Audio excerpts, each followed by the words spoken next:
손잡이.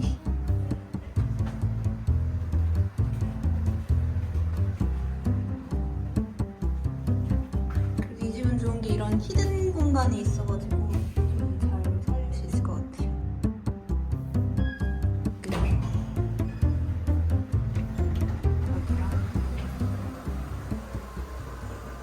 안녕하세요. 오늘은 저희가를 어떻게 진행했는지 공사 순서를 대략적으로 말씀드리려고 이 영상을 찍게 되었습니다. 요거는 저희가 그냥 저희는 이렇게 했다라고 하기 때문에 그냥 참고만 하시면 될 것 같아요. 저희가 말하는 정보가 100% 맞을 수도 있지만 조금 틀린 부분도 있고 상황만 다를 수 있기 때문에 참고만 해주시면 좋겠습니다. 그럼 대략적으로 어떻게 했는지 말씀드리도록 하겠습니다. 저희는 일단은 첫 번째 공사하기 전에 사전 준비 단계가 필요해요. 사전 준비 단계에서는 여러분이 이제 관리사무소 가시면 공사 며칠부터 며칠까지 한다 공사 신고를 하시면 이제 입주민 동의서를 받아오라고 합니다. 그러면 그거 받아오시면 돼요. 보통 한 3일에서 4일 정도 전에 받아오면 된다고 하더라고요. 그래서 저희는 한 3일 전쯤에 갔습니다. 그 다음에는 이제 엘리베이터 보양을 해야 한다고 하더라고요. 그래서 엘리베이터 보양은 이제 관리사무소에서 주는 보양지가 있을 수도 있고 없으면 본인들이 사서 보양을 하거나 또는 업체 통해서 하면 된다고 합니다. 그래서 저희는 공사하기 한 3일 전쯤에 공사 신고하고 엘리베이터 보양도 맞춰놓고 그렇게 사전 준비를 끝냈습니다. 그리고 첫 번째 순서는 이제 철거를 진행하면 되는데 저희는 별로 양이 많지 않아서 이날 오전에 이사 나가는 날 오후에 바로 철거를 불렀어요. 왜냐면 저희는 시간이 없었거든요. 결혼식도 해야 되고 명절도 껴있어서 시간이 별로 없었습니다. 그래서 이사 나가는 날 바로 오후에 철거를 불러서 진행을 했어요. 이렇게 할 수 있었던 건 저희가 철거 양이 별로 없었기 때문에 15평이고 그리고 저희는 뭐 몰딩, 걸레마지, 뭐 싱크대, 뭐 신발장, 뭐 장판 이 정도만 간단하게 철거했기 때문에 이날 오후에 불러서 다 진행을 했습니다. 그 다음에는 저희는 전기 배선을 불렀는데 사실 전기 배선은 더 뒤에 불러도 되고 이제 앞에 불러도 되는데 저희는 두 번째 공정 단계로 잡았어요. 저희 전기 배선을 왜 잡았냐?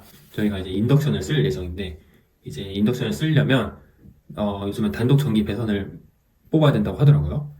따로 그 차단기를 만들어야 된다고 하더라고요. 그래서 그 작업을 하려면 이제 전문가가 와야 하기 때문에 전문가를 불러서 진행을 했습니다. 그리고 콘센트도 몇 개 추가적으로 설치를 하려고 했고 이동하는 부분도 있어서 두 번째 단계 전기 배선을 잡았고요. 그 다음에는 저희가 설비 작업을 진행했습니다. 사실 저희 집은 화장실을 철거를 안 했기 때문에 설비할 작업이 많지 않았지만 저기 베란다에 문제가 있어서 그때 밑에 집에 한번 물이 누프가 있었던 적이 있어서 베란다 타일을 다 철거하고 이때 베란다 방수 작업을 진행했어요. 베란다 방수 작업을 하면서 또 이제 주방에 거기가 수전이 벽에 붙어 있었는데 이제 요즘은 다 싱크볼 안으로 이제 집어넣잖아요. 그렇게 하려면 이제 수전 내리기 작업이 필요하다고 하더라고요. 그래서 그 작업이랑 방수 작업이랑 같이 진행을 했습니다. 그래서 설비 작업을 진행했고 그 다음에 저희는 샤시 설치를 진행했어요. 근데 샤시 설치를 하려면 미리 실측을 해야 한다고 해가지고 저희가 철거 날 그 샤시 실측해달라고 부탁해서 샤시 측에서 와서 실측을 해줬습니다. 제작하는데 한 3일은 걸린다고 하더라고요. 그래서 미리 철거날 실측하시는 게 좋습니다. 그 다음에 샤시를 저희가 했고 그 다음에는 목공 작업을 진행을 했어요. 목공도 시작하기 전에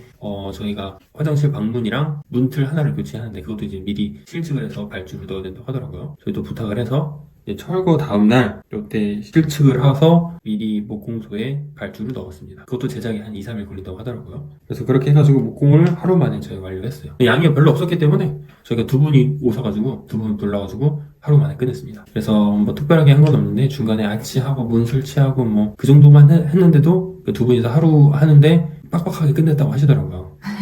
그 다음에는 이제 타일을 저희가 진행을 했는데 사실 저희가 베란다랑 주방 현관만 해서 타일을 진행을 하면 이틀이면 된다고 하더라고요. 그래서 저희가 이틀을 잡아가지고 그렇게 진행을 했습니다. 만약에 화장실 했었으면 3일은 해야 된다고 하더라고요. 근데 저희는 미리 이제 어디까지 할 거다라고 얘기를 하니까 거기서 이제 이틀 정도만 하면 된다 해서 저희가 이틀을 진행을 했고 그 다음에 저희가 이틀 진행해놓고 페인트 칠한 대신 거기다 이제 필름을 붙여서 좀 더 깔끔하게 쓸 수 있도록 했고 그다음 저희가 목공 중간에 아치를 하나 했는데 거기에 필름 붙인 작업 해가지고 그렇게 진행을 했어요. 그 다음에는 이제 세라믹 탄성 코트라고 이제 베란다에 페인트 뿌리는 작업을 진행을 했습니다. 그 다음에 이제 추석 연휴가 있어서 그동안은 공사를 못했어요. 그 다음에는 저희가 도배 작업을 했어요. 도배도 이틀 동안 잡아서 했는데 첫날을 보니까 도배 이제 밑작업이랑 해가지고 도배지 뜯고 그리고 뭐 울퉁불퉁한 데 있으면 면을 좀 잡고 그 다음날 도배지를 붙이시더라고요. 그래서 15평이라도 이틀은 걸렸습니다. 그 다음에 도배지를 한 다음에 그 다음 장판을 깔았어요. 이제 어느 책에서 보면 장판을 먼저 해라, 뭐 그 다음 도배를 해라 이런 말이 많은데 저희는 장판을 나중에 한 이유가 장판이 한번 이제 찍히거나 이제 손상이 가면 다시 하기가 좀 힘들어서 저희는 도배를 먼저 하고 그다음 장판을 하는 걸로 진행을 했어요. 그다음 장판은 저희 전에 영상에서 했던 KCC 2.2T 크레마 알고리 똑같이 진행을 했어요. 그래서 일단 장판을 시공하고 그 다음에 싱크대 가구 설치하고 저희가 이제 조명이랑 콘센트 스위치는 저희가 셀프로 진행을 했습니다. 이제 밤에 가가지고 몇 개 안 되긴 했지만 그래도 조명도 설치하고 콘센트도 미리 설치해놓고 그 다음에 바로 다음날 입주 청소했어요. 그래서 저희가 공사는 이런 식으로 진행을 했습니다. 더 자세한 거는 영상 찍으면서 안내해드릴게요. 그리고 저희가 반셀프 하면서 공부를 좀 많이 했는데 그때 말씀드렸던 카페 이름 뭐였죠? 세린 네, 세린에서도 공부 많이 했는데 보니까 셀프 인테리어 네이버 카페. 네이버 카페 셀프 인테리어 카페 거기서도 공부 많이 했는데 이번에 이 책을 한번 사봤어요. 일생에서 내 집을 고친다면. 일생에 한 번 내 집을 고친다. 네, 일생에 한 번 내 집을 고친다면. 이 책을 좀 공부하고 좀 참고를 많이 했습니다. 근데 이 책에 보면 공정 순서나 이제 공정별 각 특징들이 자세하게 잘 소개돼서 그래서 반셀프 준비하신다면 이 책 읽어서 준비하시면 많은 도움이 될 것 같아요. 그래서 이 책 추천드립니다. 감사합니다. 신발 벗고 들어가요. 신발 벗고 들어가야 합니다. 아직 다 마무리가 안 됐지만 완전 깔끔해졌어. 그리고 아마 많은 분들이 제일 궁금해하실 게 이제 비용 관련된 부분일 것 같은데요. 저희는 딱 1,500만 원의 예산을 가지고 이제 인테리어를 시작을 했어요. 근데 이 가격에는 샤시는 일단은 평형수가 18평형, 근데 실평수는 아마 15평, 16평 될 거예요. 그리고 18평형에 이제 샤시 포함, 그리고 화장실은 포함하지 않았다는 거. 근데 만약에 화장실을 포함했다고 하면은 아마 300만 원이 더 들어왔을 것 같아요. 저희 예상으로는. 그래서 요거 샤시 포함, 화장실 소리 안 한 거 이렇게 해서 1,500만 원 정도 예상이 들었고 이제 세부적인 사항을 말씀드리면 인테리어 자재비